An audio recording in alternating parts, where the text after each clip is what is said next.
Sir Pawan Kalyan గారు recent గా India టుడేకి ఇచ్చిన ఇంటర్వ్యూలో తను ఉప ముఖ్యమంత్రి కావాలని కోరుకుంటున్నట్టుగా చెప్పినట్టుగా వార్తలు వస్తున్నాయి సార్. అసలు ఉప ముఖ్యమంత్రి పైన తను ఎటువంటి కామెంట్స్ చేశారు, మరి దీనికి లోకేష్ అంత అంగీకారంగా లేడు అని కూడా వార్తలు వస్తున్నాయి సార్. మరి దీనిపైన మీ ఒపీనియన్ ఏంటి? నిన్న పవన్ కళ్యాణ్ తర్వాత ఆయన భార్య అన్న లెజ్నోవా వీళ్ళందరూ ప్రధానమంత్రిగా ప్రమాణ స్వీకారం చేసినప్పుడు, మోడీ చేసినప్పుడు అటెండ్ అయ్యారు.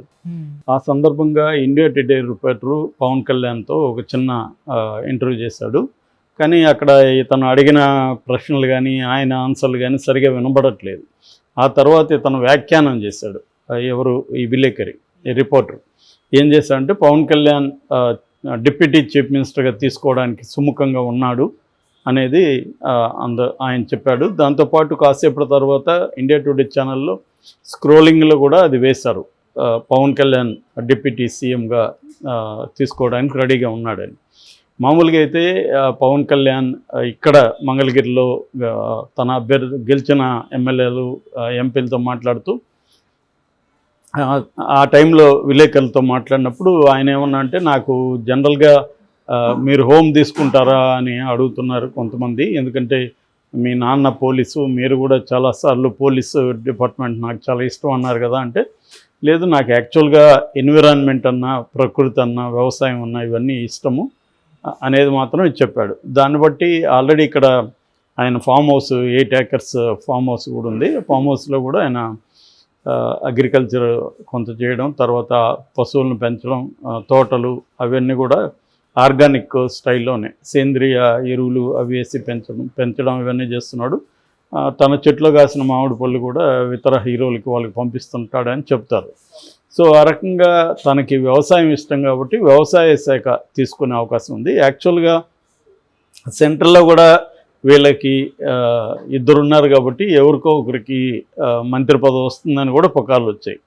ఇటు ఉదయ్కి వస్తుందని కూడా చాలామంది చెప్పారు. బట్ అక్కడ కేంద్రం ఇవ్వలేదు. వాళ్ళ ప్రాతిపదిక ఏంటంటే ఏ రాష్ట్రంలో కూడా ఎంపీలు సంఖ్య ఎంత, తర్వాత గెలిచిన సంఖ్య ఎంత, ఆ పర్టికులర్ పార్టీ బీజేపీ కావచ్చు, ఇతర ఎన్డీఏ కూటమిలో పార్టీలు కావచ్చు, వాళ్ళు గెలిచిన సంఖ్య ఎంత, ఈ రెండింటిని బేస్ చేసుకొని అక్కడ మొత్తంగా 72 మందితో ప్రమాణ స్వీకారం చేశారు. కాబట్టి పవన్ కళ్యాణ్కి ఆ ఛాన్స్ లేదు. ఎందుకంటే ఆల్రెడీ 3 మంత్రులు మన ఆంధ్రప్రదేశ్కి ఇచ్చారు. 2 ఇటు రామ్మోహన్ నాయుడు కావచ్చు, అటు పెమ్మసాని చంద్రశేఖర్, తర్వాత Srinivasapuram BJP Narsapuram MP. So ఇంకా నెక్స్ట్ వాళ్ళకి వేరే ఏమన్నా కేంద్ర స్థాయిలో వేరే ఏమన్నా పదవులు ఇస్తారనేది చూడాలి. ఏదేమైనా పవన్ కళ్యాణ్ ఈ ప్రభుత్వంలో ఉంటూనే ప్రతిపక్షంగా కూడా ఉంటానని కూడా మొన్న చెప్పాడు. అది టెక్నికల్గా సాధ్యమా అనేది కూడా నేను కనుక్కుంటా అన్నాడు. మనకు తెలిసి అయితే టెక్నికల్గా సాధ్యం కాదు. ఎందుకంటే ఒక ప్రభుత్వంలో ఉండి మళ్ళీ నేను ప్రతిపక్షంలో ఉంటానంటే అది సాధ్యం కాదు. ప్రతిపక్షంలాగా వ్యవహరించవచ్చు మిత్రపక్షమే, కానీ తాము ఇచ్చిన హామీలు నెరవేర్చకపోయినా, తాము కొన్ని ప్రజలకు అనుకూలంగా నిర్ణయాలు లేకపోయినా వ్యతిరేకించవచ్చు. కానీ పవన్ కళ్యాణ్ అట్లాంటిది ఇప్పటివరకైతే ఏం చేయలేదు. ఎందుకంటే రాష్ట్రంలో తెలుగుదేశం శ్రేణులు విపరీతంగా వైసీపీ మీద కావచ్చు, అనేక పథకాలని కొట్టేయడం కావచ్చు, సచివాలయాల ధ్వంసం కావచ్చు, వైఎస్ఆర్ విగ్రహాలు కావచ్చు, యూనివర్సిటీ ఇళ్ళకి వెళ్ళి అక్కడ వీసీని గెరవ చేసి ఈవీసీని బయటకు వెళ్ళిపోవడం, ఇలాగ రకరకాలుగా చేస్తున్నారు. దాన్ని ఇంతవరకు పవన్ కళ్యాణ్ ఎక్కడ ఖండించింది లేదు. మామూలుగా అతని మాటలు వేరు, చేతలు వేరు అని నేను చాలాసార్లు చెప్పాను. ఇది కూడా అలాగే ఉండొచ్చు. సో ప్రతిపక్షం అంటే మరి ఖండించాలి కదా ఇది.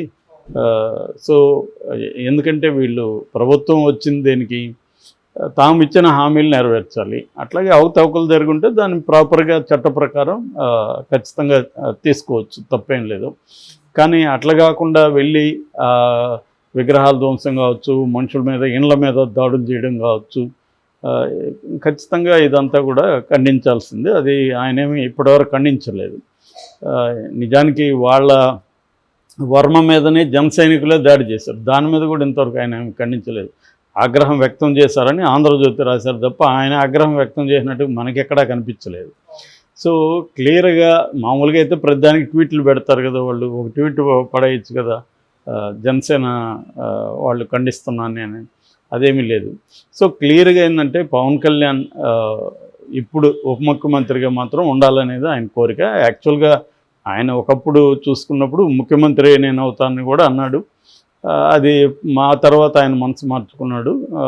ఈ లోపల లోకేష్ కూడా ఒక ఇంటర్వ్యూలో ఆయన ముఖ్యమంత్రి అయ్యే ఛాన్స్ లేదు, చంద్రబాబు ముఖ్యమంత్రి అని కుండ బద్దలు కొట్టాడు. దాని తర్వాత దానివల్ల నాకు బాధ అయిందని కూడా ఆయన చెప్పుకున్నాడు. సో ఏదేమైనా ఉప ముఖ్యమంత్రి ఆయనకి ఇస్తారా అని కూడా లోకేష్ని గతంలో అడిగినప్పుడు కూడా అది మా పాలిట్ బ్యూరో డిస్కస్ చేసి చెప్తా ఉన్నాడు. సో అంటే క్లియర్గా మేము గెలిస్తే మా కూటమి గెలిస్తే ఉప ముఖ్యమంత్రి పవన్ కళ్యాణ్ ఉంటాడనేది ఆయన ఏం అనలేదు.